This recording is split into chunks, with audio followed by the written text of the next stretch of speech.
face different situation, and in the eyes of the people who are saying it, you might discover that this is a tragic situation. Not know that all along God was the one who was working in the secret behind the scene. So at the end goal, you now discover what Romans 8:28 said is actually how God works in the life of his children. He said, for all things work together for good to them that love him, who are called according to his purpose. You see that now?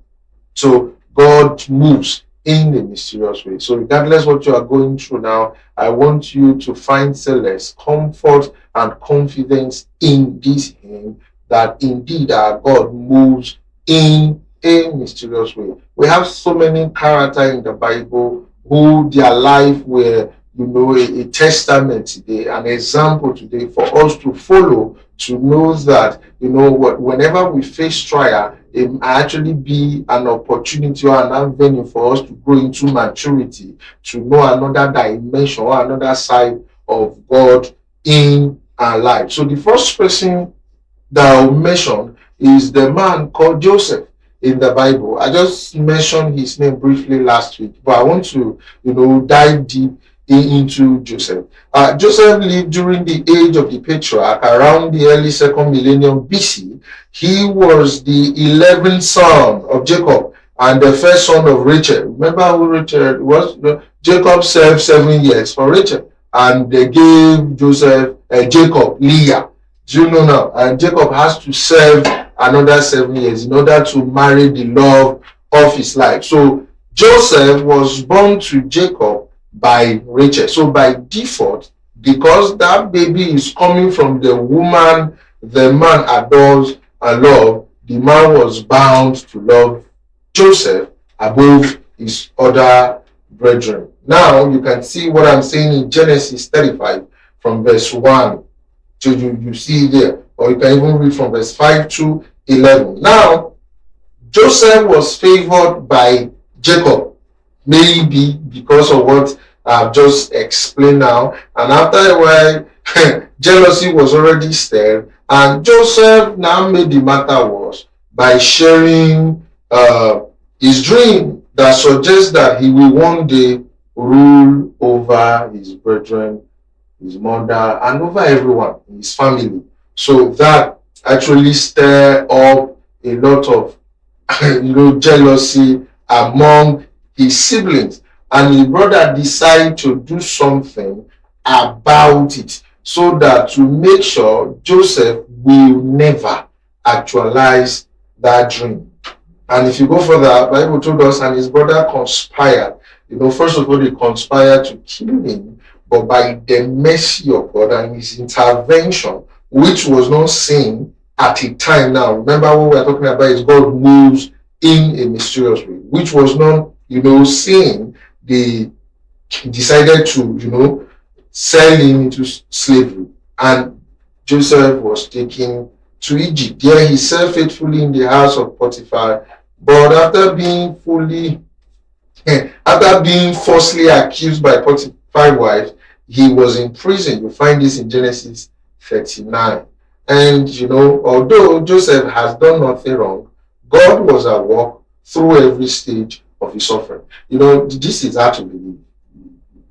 Let's bring it down to how we all understand. Just imagine what I'm telling you. A guy came into this world by default because the father preferred his mother. You see that? And the father showered loves upon him, give him a coat of many colors. Okay, maybe parental wise, that is also bad to say. Maybe you shouldn't have preference, but it's not Joseph's fault.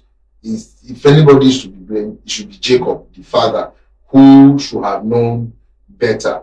But this guy, was loved by his father, and the brother were not happy. And to make the matter worse, and the guy has those series of dreams, and he told his parent and his sibling. Maybe he shouldn't have said it, or God allowed that to say. Do you understand what we're saying now? God moves in a mysterious way. So everything I'm saying now, there was no way for you to know that God's hand was actually in this. So I don't know what you might be going through now. You might believe maybe God has forgotten you. God is there. He hasn't forgotten anything. He will not forget his creature. As long as you are in alignment, as long as you have acknowledged his son finished work on the cross of Calvary, and you have given your life to Jesus, accepting him as your Lord and personal Savior, God never forgets, God never forsakes. Remember what he told me? He said, "Lo, I am with you always." That was a firm promise that Jesus gave us. He said, even to the end of the world. Some translations say to the end of the age. So God is always there. Whether you can feel it, whether you cannot feel it, God is always there.